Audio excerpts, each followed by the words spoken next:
Hello दोस्तों, very good evening. स्वागत है सबका इन्फोबेर चैनल में। मैं हूँ आपका दोस्त, आपका बेर। दोस्तों, आज 25 दिसंबर है और लगभग 6 बजने वाले हैं। फर्स्ट ऑफ ऑल दोस्तों, सबको मैरी क्रिसमस।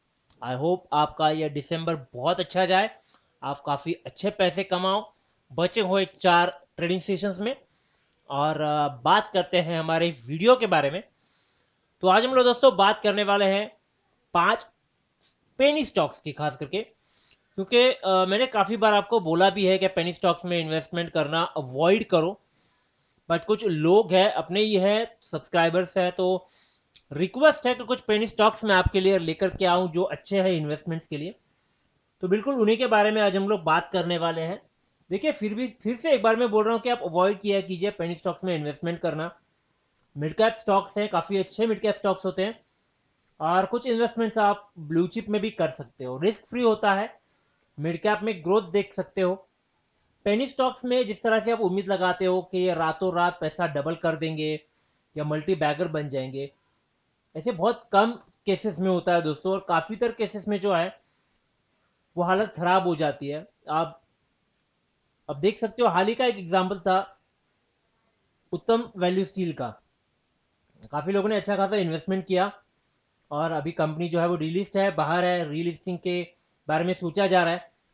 पर जिन्होंने इन्वेस्ट किया था वो पैसा जो है उनका अभी फंस चुका है और अभी इंतज़ार करना पड़ रहा है कब वो वापस से रिलीज होगा और कब आपका जो है वो स्टॉक वापस से मार्केट में आ जाएगा। तो चलिए, एक बात थी बताने की, तो बात करते हैं हम लोग वो 5 सुपर हिट पेनी स्टॉक्स जिसमें आप इन्वेस्ट करने के बारे में सोच सकते हो। बट हमेशा की तरह दोस्तों, वीडियो को शुरू करने से पहले अगर आप हमारे चैनल पर नए हो या अभी तक आपने हमारे चैनल को सब्सक्राइब नहीं किया हुआ है, तो बिल्कुल दोस्तों हमारे चैनल को सब्सक्राइब कीजिएगा। नोटिफिकेशन बेल को ज़रूर क्लिक कीजिएगा ताकि हम जब भी कोई वीडियो अपलोड करें उसका नोटिफिकेशन आपको मिल जाए। और पेनिस माफ कीजिएगा दोस्तों, अगर टेलीग्राम से अगर आप जुड़ना चाहते हो तो लिंक मैंने डिस्क्रिप्शन में दे करके रखा हुआ है, आप बिल्कुल जुड़ सकते हैं। काफ़ी लोग वहाँ पे जुड़ रहे हैं। हम लोग काफ़ी कुछ डेटा वहाँ पे शेयर करते हैं, चाहे वो फिर वीडियोस हो, लेटेस्ट न्यूज़ हो, डेली न्यूज़ आर्टिकल्स हो, न्यूज़ टिप्स हो, स्टॉक सजेशंस हो या कोई अलर्ट्स हो, वो आपको इमीडिएटली टेलीग्राम थ्रू मिल सकते हैं। तो बिल्कुल जुड़िएगा दोस्तों। अब बात को आगे बढ़ाते हैं, बात करते हैं पेनी स्टॉक्स के बारे में। देखिए दोस्तों, मैंने पहले ही कहा था आपको कि पेनी स्टॉक्स को अवॉइड कीजिएगा। बट ये न्यूज़, ये अलर्ट के साथ में मैं आगे बढ़ता हूँ। बात करते हैं हमारे 5वें पेनी स्टॉक्स के बारे में। हम लोग उल्टा आ जाएंगे, 5 4 2 3 1 की तरह, ठीक है। तो 5वां मेरा पेनी स्टॉक्स होगा दोस्तों। आपको बताना चाहूंगा स्टॉक, ये स्टॉक है दोस्तों, इसका नाम है मानक सिया। ठीक है, नाम थोड़ा डिफिकल्ट है, ये मुझे भी थोड़ा प्रोनाउंस करने में दिक्कत हो रहा है, बट समझिएगा। मानक सिया नाम का शेयर है, मानक सिया स्टील लिमिटेड कंपनी का नाम है। ये कंपनी मल्टी डिवीजन और मल्टी लोकेशन थ्रू ऑपरेट होती है।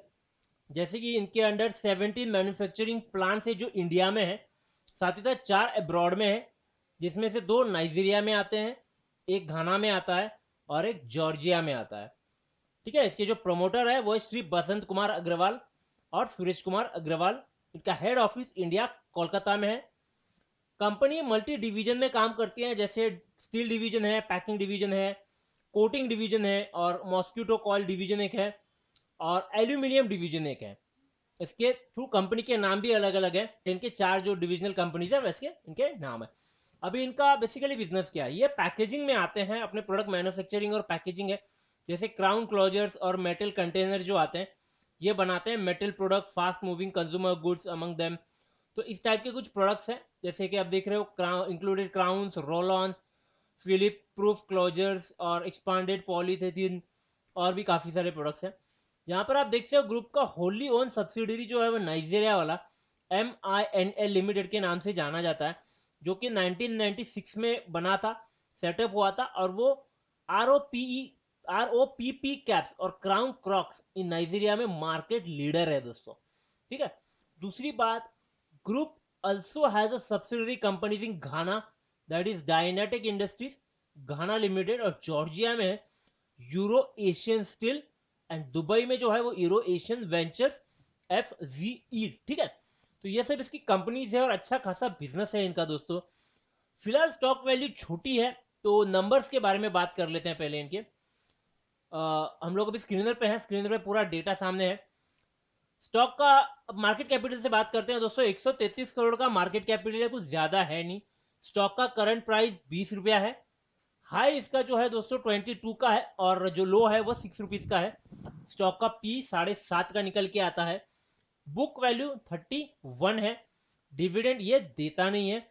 और आरओसी की अगर बात करेंगे तो ये 4.82% है। और अगर आरओई की बात करें तो 4.16% आता है। फेस वैल्यू इसकी 1 है, तो यानी आने वाले फ्यूचर में आप इससे स्प्लिट का या ऐसी कुछ उम्मीद नहीं कर सकते। ईपीएस है इसका दोस्तों 3 रुपए का। पिछले 3 साल से इसका प्रॉफिट -4.75% से ग्रो हो रहा है, जबकि सेल्स जो है वो 13.5% से ग्रो कर रहा है। डेट टू इक्विटी दोस्तों 0.11% की निकल के आती है।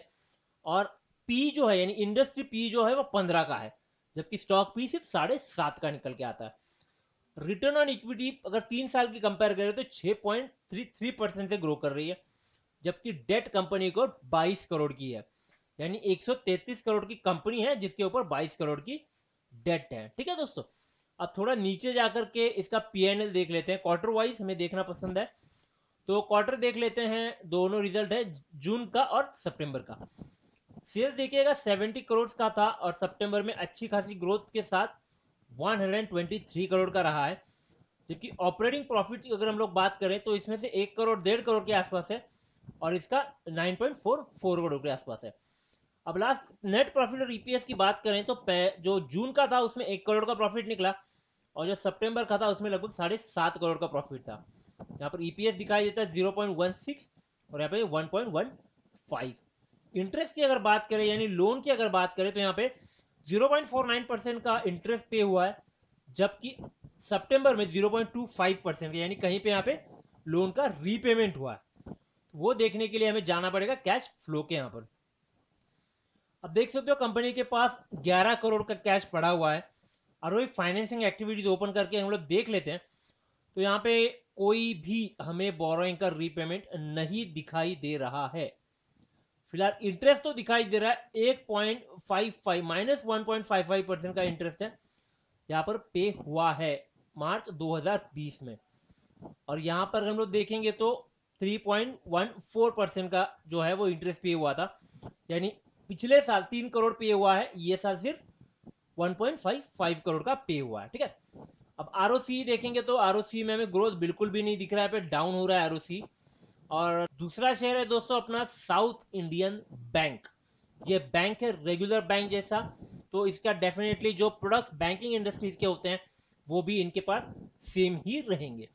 तो इसका मार्केट कैपिटल 1620 करोड़ का है। करंट इसका शेयर वैल्यू है 9 रुपया।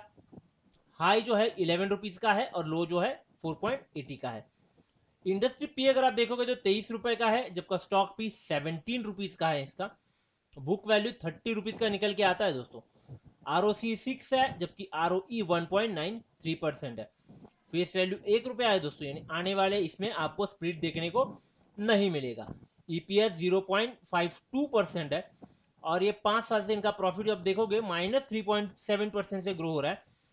और सेल्स जो है ये 9.91 से ग्रो कर रहा है, जबकि डेट टू इक्विटी 16.4% है।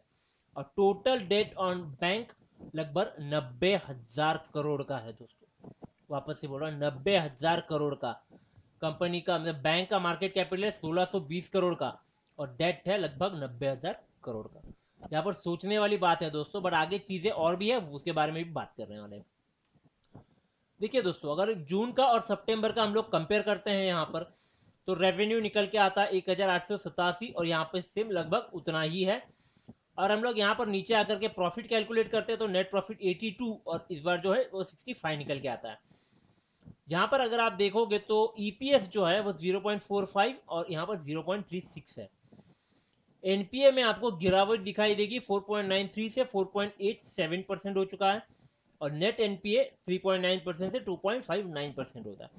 देखिए बैंक का बैलेंस शीट जो होता है वो एक कंपनी के बैलेंस शीट से डेफिनेटली अलग होता है, तो इसका समझने का नजरिया भी आपको अलग रखना पड़ेगा। यहाँ पर एनपीएस बैंक के कम हो रहे हैं और साथ ही साथ में बैंक का आने वाला कैश भी जो है वो बिजनेस थोड़ा थोड़ा बढ़ रहा है, तो एक छोटा सा पॉजिटिव इसमें आप आसार रख सकते हो। But at the end cash flow matter करता है और इसके पास -633 करोड़ का कैश है। पैसा गया कहाँ, ये देखना बहुत ज़्यादा इंपॉर्टेंट होता है दोस्तों।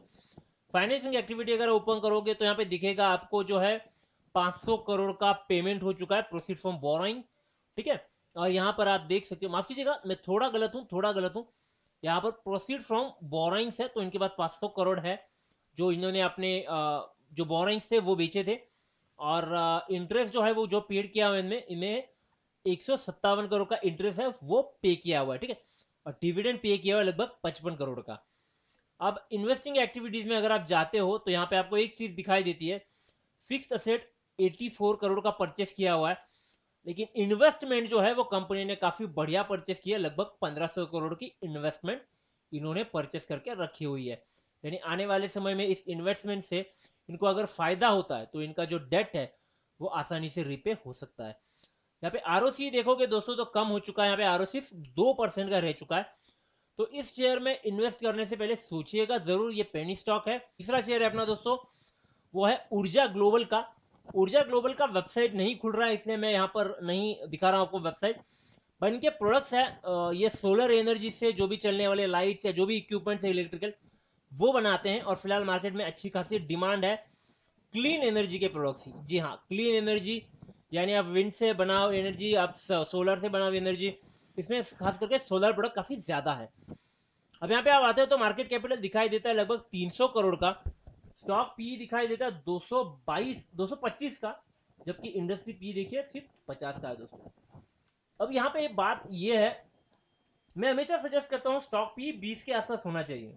ज़्यादा स्टॉक पी होता है मतलब शेयर महंगा होता है, लेकिन जब स्टॉक पी ज़्यादा होता है तब स्टॉक्स की डिमांड और आने वाले समय में उसके बढ़ने के चांसेस भी ज़्यादा होते हैं दोस्तों, ठीक है। बट ये आपको सारी चीज़ों को कंपेयर करके डिसाइड करना होता है, ठीक है। सिर्फ स्टॉक भी अच्छा दिखा इसका मतलब ये नहीं होता कि आप डिसीजन ले लो बुरा है या अच्छा है, ठीक है। अब आर की इसकी बात करें, आर की तो लगभग 1.5% है, और आर इसका 0.73% है, फेस वैल्यू 1 है, यानी कि कोई इसमें स्प्लिट नहीं हो सकता। ईपीएस 0.03% का है, जबकि डेट टू इक्विटी 0.02% की है। प्रॉफिट 2.5% से ग्रो कर रहा है पिछले 3 साल से, और सेल्स जो है वो लगभग 9% से ग्रो हो रहा है। डेट इसके ऊपर लगभग 4 करोड़ के आसपास है। और अगर इसका क्वार्टर की रिजल्ट की बात करें तो जून में 21 करोड़ का रेवेन्यू था, जबकि सितंबर में 35 करोड़ का रेवेन्यू था। इंटरेस्ट इसने 0.16% करोड़ पे किया हुआ है, जबकि सितंबर ने 0.13% में पे कर चुका है। अगर यहाँ पे देखेंगे तो नेट प्रॉफिट 0.45 करोड़ का है और यहाँ पे 0.20 करोड़ का है। वही ईपीएस 0.01, और यहाँ पे कुछ भी ईपीएस हमें दिखाई नहीं दे रहा है। और वही हम लोग बात करें दोस्तों कैश फ्लो की, तो यहाँ पे कोई भी कैश अभी कंपनी के पास बिल्कुल भी नहीं है। यानी कंपनी स्मॉल कैप कंपनीज का जनरली यही इश्यू होता है दोस्तों, उनके पास कैश जो है वो काफ़ी कम होता है या फिर कभी कभी होता भी नहीं है। जब आर की बात करेंगे तो आर में पिछले 3 साल में हल्का सा ग्रोथ हमें देखने को मिल रहा है। डेटा डेज एक बहुत बड़ी समस्या बन सकता है ऊर्जा ग्लोबल के लिए। आप देख सकते हो लगभग 700 दिन का डेटा डेज है, ये बहुत ज़्यादा है। 38 का डेटा डेज या 21 का डेटा डेज जब 700 रुपये तक चला जाता है तो बहुत बहुत बुरा हो सकता है, और इसी का रिजल्ट है कंपनी के पास कोई भी कैश नहीं है। अब बात करते हैं हमारी और एक कंपनी के बारे में, चौथी कंपनी के बारे में, जिसका नाम है दोस्तों सेंचुरी एक्सट्रूशन लिमिटेड, ठीक है। ये भी एक बढ़िया कंपनी है दोस्तों, इसको 1991 में इस्टेब्लिश किया था। इसके जो प्रमोटर है एमपी झुंझुनवाला, ये फर्स्ट जनरेशन एंटरप्रेन्योर है और एक लार्ज प्लेयर भी है प्योर एल्यूमिनियम एक्सट्रूशन में और मैन्युफैक्चरिंग में, ठीक है। 20 साल का एक्सपीरियंस है कंपनी को, और ये कंपनी जो है दोस्तों फर्स्ट मूवर एडवांटेज जो होता है वो एंजॉय कर रही है aluminium and aluminium extrusion market. Brand reputed है और लो हिस्टोरिकल असेट कॉस्ट है इनके पास, स्ट्रॉन्ग कस्टमर बेस है कंपेयरिंग टू अदर्स। और बात करेंगे तो पावर एप्लीकेशन के प्रोडक्ट एप्लीकेशन देखिएगा, agricultural hardware, road transport vehicles, railways, electrical and electronic appliances, engineering applications, automotive sector, consumer durables, defence application, irrigation and among other. सारे industry में exclusion का काम ये कंपनी करती है और पावर सेक्टर में लार्जेस्ट रेवेन्यू प्रोपोर्शन इसका निकल के आता है। और इसका प्रेजेंस की बात करेंगे तो रीजनल ऑफिस इसके बेंगलोर, चेन्नई, कोयम्बतौर, दिल्ली, हैदराबाद, कानपुर, कोलकाता एंड मुंबई में आती है। सेंचुरी इसका ब्रांड है दोस्तों, ठीक है। अब बात करते हैं इसके कस्टमर्स की, तो 500 रेप्यूटेड कस्टमर्स का पोर्टफोलियो इसके पास है, साथ ही साथ 20 साल का एक्सपीरियंस है और 85% ऑफ रेवेन्यू 10 to 11 का ये स्टैंड अलोन सेल्स के ऊपर से आया हुआ है इनको, यानी काफ़ी बढ़िया यहाँ पर ये कंपनी परफॉर्म कर रही है और आने वाले समय में हम लोग को अच्छा ग्रोथ इसमें दिखाई दे सकता है। अब इसको आते हैं दोस्तों हमारे नंबर पे लेकर के, स्क्रीनर पे लेकर के। अगर आप यहाँ पे कंट्रोल करोगे इसको तो देखिएगा कि मार्केट कैपिटल है लगभग 40 करोड़ का, छोटी सी कंपनी है। करंट प्राइस 5 रुपए के आसपास, 7.20 का हाई है और 1.45 का लो है। स्टॉक पी देखिएगा इसका 62.9 का है, जबकि इंडस्ट्री का सिर्फ 16 का है, यानी शेयर महंगा है फिलहाल या फिर ग्रो होने वाला है। फिगर्स को देख के डिसाइड करेंगे। बुक वैल्यू 6.6% है, आर 12 का है और आर 7.60 का है। फेस वैल्यू 1 का है, ईपीएस 0.08% आता है। 3 साल से जो है वो इसका प्रॉफिट जो है वो 37.3 से ग्रो कर रहा है, जबकि सेल्स जो है वो 8.37 से ग्रो कर रहा है। और इसका डेट देखेंगे तो पर शेयर 0.74 पैसे निकल के आता है और डेट जो है वो 35 करोड़ का है। कंपनी 39 करोड़ की है और डेट 35 करोड़ का है दोस्तों। अब क्वार्टर रिजल्ट देखेंगे, 12 करोड़ था जून में और 51 करोड़ हो चुका है सितंबर में, काफी अच्छा ग्रोथ है। इंटरेस्ट पे किया है 1.92% का और मतलब कीजिएगा लगभग 2 करोड़ का, और यहाँ पर सितंबर में भी है लगभग 1.5 करोड़ हो चुका है, यानी कहीं ना कहीं इंटरेस्ट का पेमेंट और साथ ही साथ डेट का भी रिपेमेंट हो रहा है। यहाँ पर आप नेट प्रॉफिट देखोगे तो यहाँ पर कुछ प्रॉफिट था नहीं, माइनस में था, और सितंबर में 1.14 का प्रॉफिट निकला। इसमें 0.38 था, इसमें 1.4% का ईपीएस निकल के आता है। और वही दोस्तों हम लोग कैश की तरफ जाएंगे थोड़ा सा बढ़ करके कि इनके पास भी अगर देखोगे तो कैश दिखाई नहीं दे रहा है। इनका है -19 करोड़ का यहाँ पर हो चुका है, तो क्या है वो उसको भी देखेंगे। रीपेमेंट ऑफ बोरिंग, जी हाँ बिल्कुल 11.5 करोड़ की रीपेमेंट हो चुकी है और साथ ही साथ में 6.5 करोड़ का जो है वो इंटरेस्ट भरा जा चुका है। यानी कंपनी जो भी पैसा कमाती है पहले अपना लोन जो है वो रीपेमेंट करने की कोशिश यहाँ पर की जा रही है। आप देख सकते हो रीपेमेंट इस साल काफ़ी ज़्यादा हुआ है, लगभग 11.5 करोड़ का लोन इन्होंने इस बार उतारा है। तो एक अच्छी बात है कंपनी के लिए जब अपना लोन कंपनी रीपे करती है। ग्रोथ तो थोड़ा सा कम हुआ है पिछले 2 साल से और डेटा डेज भी हल्के हल्के कम हो रहे हैं। यहाँ पे इन्वेंट्री टर्नओवर रेशियो भी थोड़ा सा कम होते हुए में दिख रहा है। और अब बात करते हैं i3 इन्फोटेक की। इनकी भी वेबसाइट डाउन है दोस्तों, तो वो मैं आपको नहीं दिखा सकता, बट एक कंपनी के बारे में थोड़ा सा बता दूं आपको। ये आईटी कंपनी है, ये स्टार्ट की गई थी आईसीआईसीआई, जी हाँ बैंक की तरफ से। जो इनको लगता था कि बैंकिंग सेक्टर जो है वो देखा जाएगा, बैंकिंग में जो आईटी सर्विसेज है खास करके वो ये कंपनी देखेगी, बट ऐसे हुआ नहीं। तो बाद में फिर आईसीआईसीआई एग्जिट कर गई और कंपनी जो है वो अपने जो भी अदर रिलेटेड आईटी सर्विसेज थे वो कंटिन्यू करती रही, ठीक है। इनके जो है वो डेटा देखिए, dynamic requirement of various variety of industry verticals in banking and financial sectors and BFSI, वो ये बैंकिंग एंड फाइनेंशियल सेक्टर्स का, और काफी सारा और भी डेटा है। छोटी कंपनी है, मार्केट कैपिटल है 870 करोड़ का, करंट प्राइस है 540 और हाई जो है वो 568 का है और लो जो है 1.15 का है। स्टॉक पी देखिएगा लगभग है 11 रुपए का, जबकि इंडस्ट्री पी दिखेगा 21 रुपए का है। आरओसी देखेंगे तो 10.8% का है, जबकि आरओई 13.0% का निकल के आता है। फेस वैल्यू 10 रुपए, यानी फ्यूचर में आप यहाँ पे स्प्लिट एक्सपेक्ट कर सकते हो। माफ कीजिएगा, ईपीएस जो है वो 0.48% का है, जबकि प्रॉफिट 3 साल का जो है वो -10.3% से ग्रो कर रहा है, जबकि सेल्स 4.5% से ग्रो कर रहा है। डेट टू इक्विटी की बात करेंगे तो हार्डली 2% का यहाँ पे डेट टू इक्विटी दिखाई दे रहा है और डेट देखेंगे तो 801 करोड़ का है दोस्तों, यानी पर शेयर आपको 2 रुपए का जो है वो डेट आपके ऊपर रहेगा। 5 रुपए के शेयर पे 2 रुपए का डेट रहेगा दोस्तों, ठीक है। अब नीचे जाकर के इसका एक बार क्वार्टर रिजल्ट देख लेते हैं।